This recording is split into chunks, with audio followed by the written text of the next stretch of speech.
Você quer fazer concurso para contador, mas não sabe nem por onde aí começa. E essa é uma dúvida muito frequente que eu recebo lá no Instagram, no @CFCAcademyBR. Os alunos perguntando: professor, por onde é que eu devo começar os meus estudos para os concursos contábeis? Essa dúvida, ela vem do seguinte: quando a gente se forma, geralmente tem dois caminhos a serem seguidos. Ou a pessoa vai empreender na contabilidade no escritório contábil, ou ela vai fazer concurso para auditor da Receita, Secretaria da Fazenda, tribunais de contas, que são concursos, entre aspas, mais famosos. E o concurso para contador, coitado, fica ali no canto escondido, Ninguém fala muito sobre ele. Pra você ter ideia, nós somos o primeiro que trouxe um curso focado, 100% focado em concursos contábeis. Isso por quê? Porque esses concursos têm uma baixa concorrência, grande oportunidade, bons salários e ninguém está fazendo ele. É uma concorrência baixíssima e mal preparada. E isso gerou a curiosidade das pessoas, Por onde é que deve começar a estudar para concursos contábeis. Eu vou te passar aqui qual que vai ser o passo a passo inicial e eu só vou pedir um favor para você, que você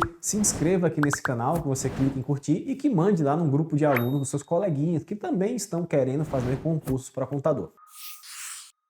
Galera, por onde é que eu começo os meus estudos para concursos contábeis? Você deve começar os seus estudos, primeiro, definindo a sua área de atuação. Existem basicamente três grandes áreas que um contador pode atuar dentro do universo do serviço público. Ele pode atuar nas áreas fiscais, áreas de controle e nas áreas administrativas. As áreas fiscais é a área de auditoria, onde você vai cobrar impostos das empresas e das pessoas. Isso aí inclui Receita Federal, Secretaria da Fazenda, Secretaria de Finanças, a CEFIN, municipal. São esses órgãos, Você vai cobrar imposto. É basicamente isso. As carreiras de controle incluem ali controladorias, tribunais de conta, que você vai ser o auditor, ou externo, no caso dos tribunais de contas, ou internos, nos casos das controladorias, dos órgãos públicos. Por exemplo, você vai auditar para verificar se uma prefeitura está cumprindo as regras contábeis e financeiras. É mais ou menos isso. É o órgão de controle. E os contadores têm vagas para esses órgãos aí. Qual que é o ponto negativo e positivo desses dois primeiros? O ponto positivo, salário geralmente alto,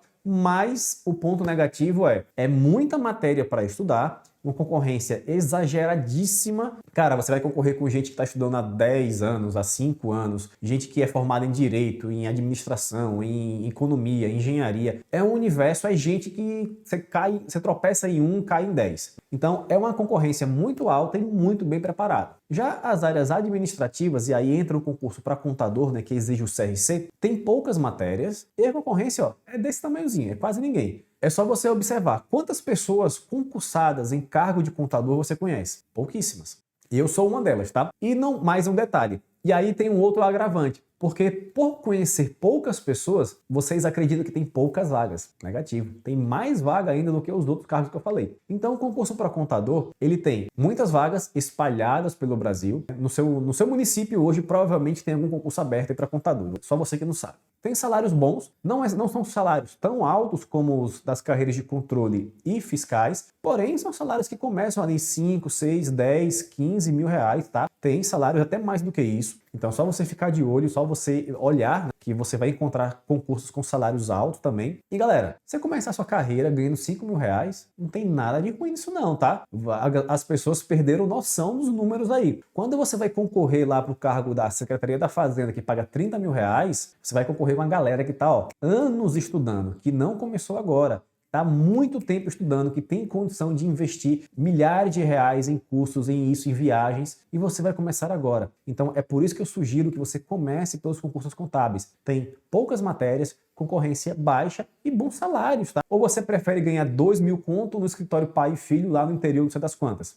O que é melhor? Você ganha 5, você ganha 4, 5 mil reais como concursado contábil inicialmente, ou você ganhar 2 mil conto para trabalhar 44 horas, sábado, escala 6 por 1. É muito melhor você ser concursado. Então, é um ponto que é para você levar em consideração. E por onde é que você vai começar, Felipe? Vamos lá. O primeiro passo para você iniciar os seus estudos para contabilidade, já falei, que é você escolher sua carreira. Então, a carreira que você deve escolher é a carreira de contador. Esquece Cefaz, esquece Tribunal de Contas, foca só na de contador. Tá? Esse é o primeiro ponto. O segundo ponto que você deve observar nos seus estudos é você observar quais são as matérias que caem nesses conteúdos, nesses concursos. Como eu disse, são menos matérias. E, no geral, é português, direito administrativo, Direito Constitucional, Contabilidade Geral, Contabilidade Pública e AFO, que é a Administração Financeira Orçamentária. Pode ter um pouco ali de raciocínio lógico, pode ter um pouco ali de informática, outras matérias, mas essas 5 aqui vão te aprovar sozinhas, com certeza. Então o segundo ponto é você observar esse núcleo prioritário dessas 5 matérias. Você deve estudar prioritariamente essas 5 matérias. E ainda digo mais, foque em mais força em AFO, depois Contabilidade Geral e, por último, Contabilidade Pública. A sua aprovação vai vir desse tripé, AFO, Contabilidade Geral e Contabilidade Pública. Muita gente erra, por quê? E agora vem o terceiro passo, porque acredita, não, eu não sei raciocínio lógico, não sei português, eu vou começar por aqui. Antes de você começar por essas matérias, né, é igual uma casa. Você deve construir sua casa primeiro por onde? Pelo alicerce, pela base. Então, a sua base em qualquer concurso para contador sempre será AFO, Contabilidade Geral e Contabilidade Pública. Não tem concurso para contador que não tenha essas 3 matérias. Então, você deve obrigatoriamente dominá-las. Depois, você vai para a parede e, por último, para o telhado. O telhado é informática, é português, é raciocínio lógico, é um direito que apareceu ali, é uma norma específica. Aí, tudo bem, você vai no pós-edital, mas até lá, você deve dominar muito bem a sua base, que é Contabilidade Geral, Contabilidade Pública e AFO. Outro ponto que você deve ter em mente, concurso não é do dia para a noite que você vai passar. Você vai mais reprovar do que ser aprovado. Tá? Eu passei em 5 concursos públicos, sendo 2 ou foram 3 federais. Mas eu fiz uns 50, ou seja, eu reprovei, a cada 10 que eu fazia, eu reprovava em 9. E fui aprovado em 5 só, tá? Então, tenha isso em mente. É uma caminhada. E muita gente desiste nos 3 primeiros meses. Foi por isso que eu criei lá dentro da comunidade do Contador Concursado um cronograma que vai te deixar pronto para o seu primeiro concurso em 3 meses. Eu até faço um desafio. Em 3 meses eu te deixo pronto para o seu primeiro concurso. Não estou dizendo que você vai passar em 3 meses, mas estou dizendo que você estará pronto para a sua primeira prova em 3 meses. Enquanto o seu concorrente, que começou junto com você, já desistiu, você não, você vai chegar pronto para a sua primeira prova. É o que eu chamo de ponto de não retorno. Quando você vai estudando, você não sabe muito bem se você vai estar no caminho certo, se não está. Então, o ponto de não retorno é quando você chega na prova e percebe que tudo que você estudou caiu do jeito que você estudou. Então, isso vai dar mais gás para que você continue estudando e saiba que se você continuar os seus estudos, você vai passar. Foi isso que eu senti lá em 2012, mais ou menos, né? Quando eu fiz o meu primeiro concurso, que foi o concurso da UFPB. Eu fiz o primeiro concurso, tinha estudado 2 ou 3 meses. Óbvio, eu não passei. Porém, tudo que eu estudei caiu do jeito que eu estudei. Eu lembro até hoje o sentimento, né, que foi quando caiu uma questão de tipo de empenho. Ordinário, global, né, por estimativa, caiu do jeitinho que estava na apostila. Então eu percebi, caramba, se eu continuar aqui os meus estudos, eu vou passar, e vou passar rápido. E foi, eu passei rápido, inclusive, né? Então é dessa forma que eu quero entregar vocês nos 3 primeiros meses lá dentro da comunidade. Eu deixo você pronto para o seu primeiro concurso em 3 meses. E depois, óbvio, você vai aprender a fazer seu planejamento, a montar sua estratégia, a alinhar os seus estudos de forma exata com o que precisa. Mas eu vou deixar você pronto em 3 meses para o seu primeiro concurso, para que você chegue nesse ponto de não retorno e não desista. Então, para você ter acesso a isso, basta você clicar no primeiro comentário fixado, que está lá um link do WhatsApp para você falar com a minha equipe e a gente te levar até a sua aprovação, ok? E qual que é o próximo passo para a gente começar os estudos de forma correta para o exame de suficiência, né? Nós já falamos sobre definição de carreira,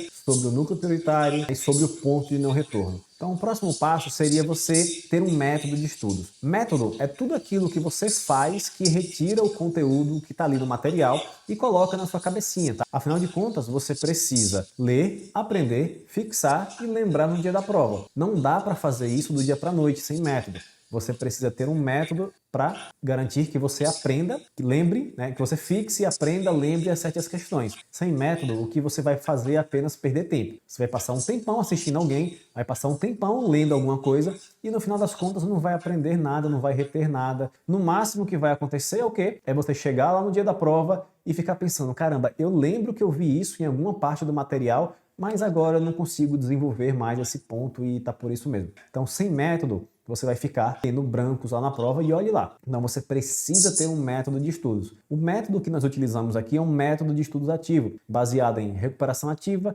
prática espaçada e prática variada, que é o método 3R que nós utilizamos lá no exame de suficiência, nós trazemos aqui para o concurso público também. Então assim você vai garantir que mesmo que você tenha pouco tempo para estudar, você vai ler, vai aprender, vai fixar e vai lembrar lá no dia da prova. Cara, é um método simples, apesar do nome ser diferente, né? Prática espaçada, prática variada, recuperação ativa, né? Pode assustar um pouco, mas é um método simples que qualquer pessoa consegue aplicar. Nós temos ali alunos com mais de 40 anos já estudando, temos alunos iniciando totalmente do zero, também estudando com esse método e tendo excelentes resultados. Pessoas sendo aprovadas, pessoas fazendo a prova pela primeira vez e tendo bons resultados. Então tudo isso por conta do material objetivo, um cronograma de estudos e um método aplicado ao resultado. Então o próximo passo é que você tenha um método de estudos. Não estude de forma aleatória, achando, eu vou estudar dessa forma porque essa é melhor. Não. Você precisa de um método baseado em neurociência. Se não for dessa forma,